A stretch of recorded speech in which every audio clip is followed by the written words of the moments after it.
নিরামিষ দিনে এমন একটা খাবার কিন্তু খুব কম সময়ে বাড়িতে বানিয়ে নেওয়া যেতে পারে। এর জন্য প্রথমেই 500 গ্রাম চাল ভালো করে ধুয়ে ভিজিয়ে নিলাম।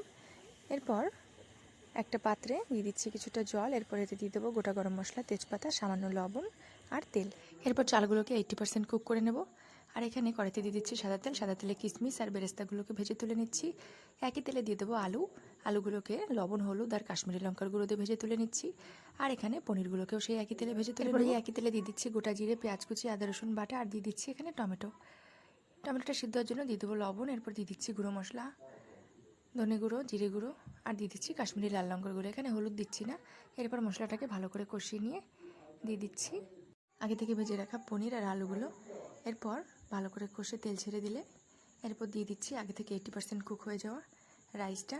গ্রেভিটা কিছুটা তুলে নিচ্ছি আর উপর থেকে ছড়িয়ে দিচ্ছি বেরেস্তা আর কেওড়া জল, গোলাপ জল আর দিয়ে দিচ্ছি মিঠা আতর।